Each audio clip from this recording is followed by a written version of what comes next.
great big spicy hello. This is Diana Price, and you are listening to Spicy Business Talk Radio. We're here every Tuesday, 12 noon Pacific time to 1 o'clock on rmconair.com. And as you know, we talk about the ingredients for business success, and we are all about the focus in your business and your life, the balance inside and outside your business and from top to bottom in your life. I want you to go over to our blog. As you know, we always give you all of our digits. The blog is dpriceassociates.com. We have a real surprise for you today. We're going to have so much fun with this topic. It's a little bit about all the things that a lot of us want to be involved in, but maybe just don't know how to do it. How do you prepare for a career in entertainment? That's the topic today. And believe me, entertainment, you don't have to think about it on a grand scale, because what we do here every Tuesday is entertainment. We bring you a TV, a radio broadcast, but it's from the internet. So today we're going to have a lot of fun on Spicy Business Talk. So get ready for the simple tips that are going to prepare you for the business of entertainment. And I have a special guest today. I have such a special guest. I can't tell you. This has been actually a long time coming, because this young man, he's a really, really special young man. He's a very, very, very, very, very young man.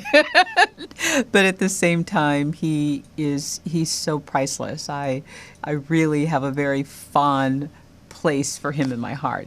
But before we get to all that, I want to make sure you have all of our digits. If you need to reach us, 866-631-7500.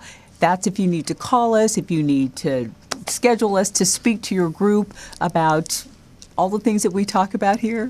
And also you can reach us on Facebook at Spicy Business Talk and Diana Price Associates. Don't forget to follow us on YouTube. What is it? YouTube user, Spicy Business Talk. So now that all that's out of the way, head on over to our Facebook page. So if you want to interact with us, you can leave us some notes. All right, let's get to our topic today. So if you saw the blog, did you put the blog post up yet? The blog is simple tips to prepare you for the entertainment business. And I want you to kind of follow along with us. And if you want those tips, they're right there on our site. All right, enough is enough. I want to introduce you to my guest today. His name is Christian Reyes. Christian Reyes, that's R-E-Y-E-S. Listen to this impressive bio for this young man. At the age of 7, Christian Reyes was diagnosed with attention deficit disorder, leading to many adventures and many stories. He's going to share some of those with us today. He lived in the city of Commerce, but he grew up in Boyle Heights, where he attended Our Lady of Talpa, becoming a star student and leading the school in charity work. Now, once Christian started his high school, I believe it was called Bishop Mora Salesian High School, he immediately began making clubs, and that's where he started making a lot of the short films that he is so good at. Then he graduated. He graduated 8th in his entire high school with medals. And the thing about Christian, he is so expert in so many things. Not just one thing. He got medals in music and computers and biology and acting and also charity work. And Christian then went to Cal State LA, where he is now majoring in television and film. Now, I stop right there for a moment because he's majoring in television and film. And if you read the blog, you know that I too am doing an internship, and we are in the same industry. So I want to let Christian tell you a little bit more about himself. So I want to welcome really loud and screaming Christian Reyes to Spicy Business Talk. Welcome, Christian. So glad that you're here today. Thank you. I'm excited to be here. So all this stuff at such a young age, oh my. First of all, tell me about the attention deficit disorder. How's that affected you? Well, when I actually found out twice that I had ADD. The first time, actually, I didn't find out. My mom found out, and she didn't want to tell me. She didn't feel it was necessary to tell me, but she kept it hidden for a long time, and I always felt slightly different than everyone else. I couldn't explain it. It was no way to verify it. But then, as soon as I graduated from Salesian, I went to college, and then I met a couple of friends, and one of my friends, she had ADD. And so then I was talking to her about how she deals with it and everything, and she was telling me all the symptoms. And so then when she started saying all the symptoms, I was like, I have most of these symptoms she was talking about. So then I went to my doctor, and then my doctor sent me to a psychologist. And psychologist. Then, so that took maybe a few months for the appointment. But after the appointment happened, she was telling me that I do have ADD, and that there are many ways to treat it. So then, and what did you guys choose? What did your family choose for your treatment? Well, for the first few weeks, I actually took medicine. I believe it was a form of Adderall, and I took a very low dosage, like for kids, just to try it out. And I took it, and I was able to focus better. But I think there was a big trade-off where I actually, I took the medicine before my violin session, because I used to play violin for mariachi. Oh, violin! Yeah, I like violin. I used to play violin too. Yeah, it was really fun. But after I took it, I went to the class, and my teacher said I had a noticeable improvement. Good. And so how do you handle it now? I mean, you've got school, you've got all the projects that you're in. I mean, look at all these awards that you've won in school. How did you handle it? How did it affect you as you were going to school and also now? Well, I mean, even now I try really hard to read books. It's not easy for me. Some people, it's like, oh, I love reading books. I try my hardest to read books, but it's really hard. Like, I honestly just... It's hard for you to focus? Yeah, it's hard for me to focus on the words and read it. But, like, I do try, and then some of the books that I end up reading that I actually enjoyed it's called Epiphany by Sir Ken Robinson. Oh, yeah. And it just talks about, like, how ADD and other people today try to treat ADD. And then some people now understand that ADD shouldn't necessarily be medicated. Some people believe it should be expressed, because it leads to many different ways of thinking, which helped me a lot to see and do all the potential I've gone to be. Does your doctor think that you can be cured of ADD? Right now, there is no cure. And the way I see it now is it's not really... Because it's called attention deficit disorder. Yes. But I've grown to accept it. It's not a disorder, but it's part of who I am. So once you establish that the disorder is not really a disorder, something you can actually use it to your advantage. So one thing that I found that a lot of people don't have is a lot of energy, like a lot. I mean, you see me at the studio. I'm usually pretty hyper. Yeah. He's like, I'm like, Christian. And sometimes you talk so fast, I go, what did you just say? Yeah. So it's just, there's a lot of like energy that comes out of it, and it really helped me a lot. So I remember we had to do a show, and they required us to be there from like 6 in the morning till like 1 in the morning. And after that day, I felt perfectly fine. But everyone else around me was just like, they wanted to knock out. Yeah. Like, they just wanted and you were like, and okay, I was just like, I got go. it. Like, I got it. Like, I can go. Like, it's just a lot of people can't seem to catch up to my speed, which I get, because a lot of people do get tired. Yeah.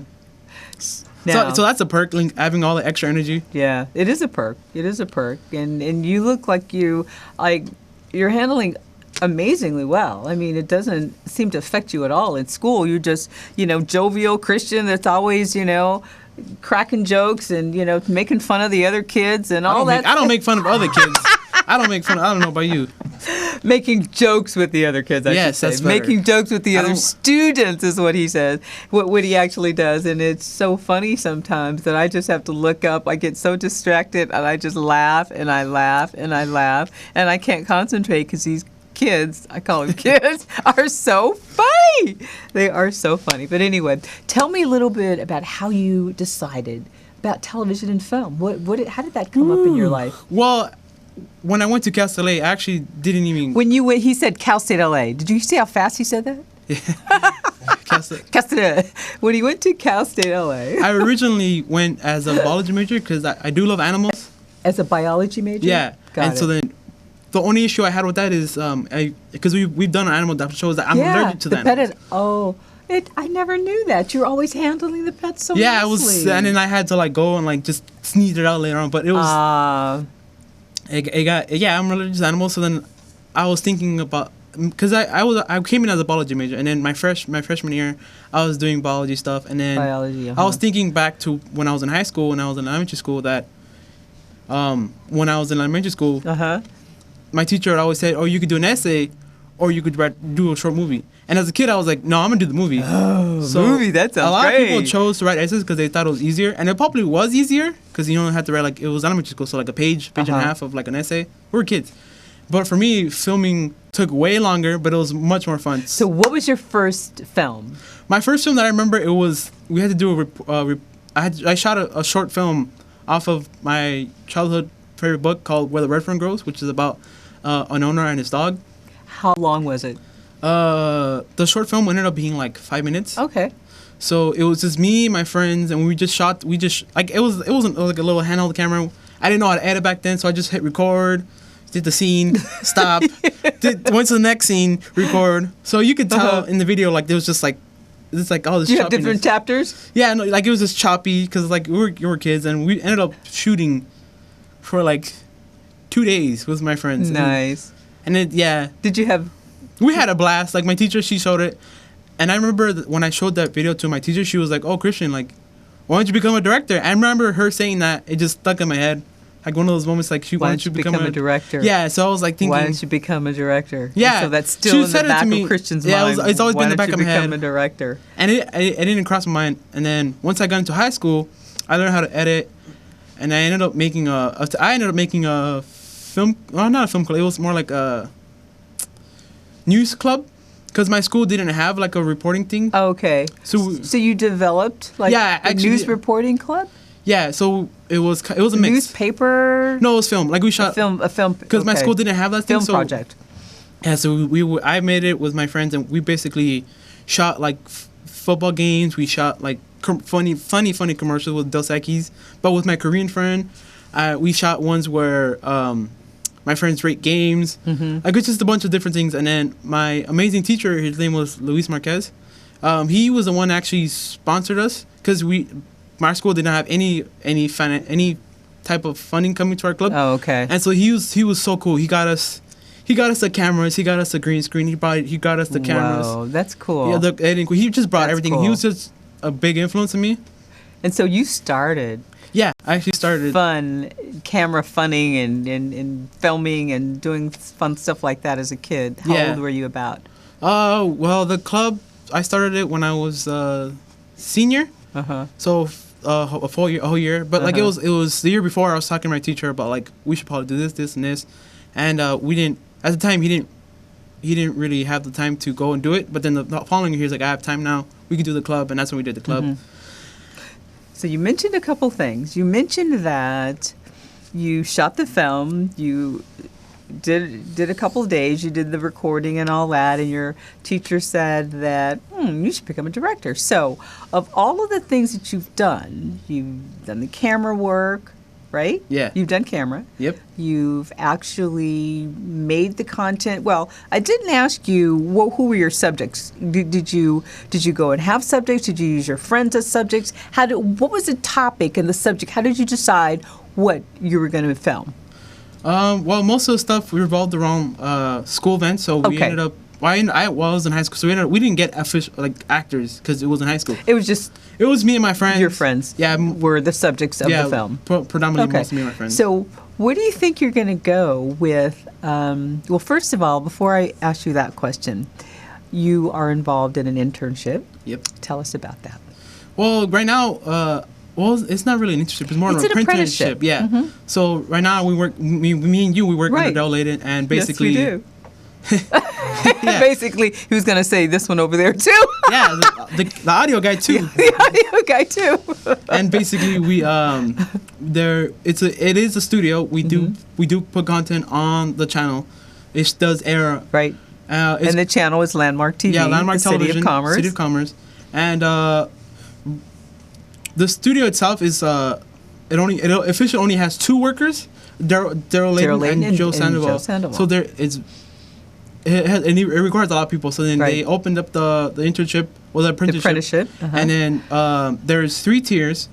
The first tier would be the basic production, which includes how to do lighting, how to do audio, how to do recording, how to set up a camera, how to fix a camera. Basically, all like the basic production sides. That's the first tier. Like the first class. And that's where when people come in to the apprenticeship, if they come in and if they find out about it, that's the basic. That's the very first one. That's the baseline. Yeah, and that's so the baseline.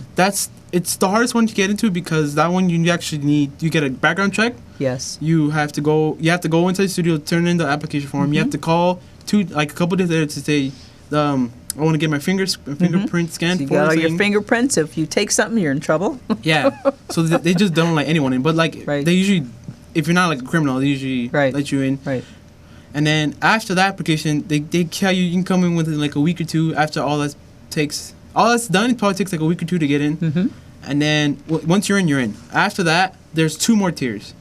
And the other 2 tiers are a lot easier to get into because you just have to either be halfway done with the first apprenticeship, or done with the first tier. Right.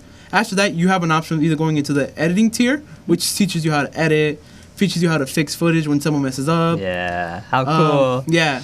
And that one you actually do get to edit, and then all the stuff you do edit goes live on television that they put on you. So you get a lot of experience. Right. And the good part about that is just what you said. You get a lot of experience. You not only get the hands-on, all the educational training, all the theory like you get in schools, but this is actually, I think, better much better because you get the hands-on, you're doing everything, you're creating shows for your resume. Yep. Awesome. Continue. And it all goes on air too. And it all goes on air right away. So the editing class, of course, we're both in the editing class as well.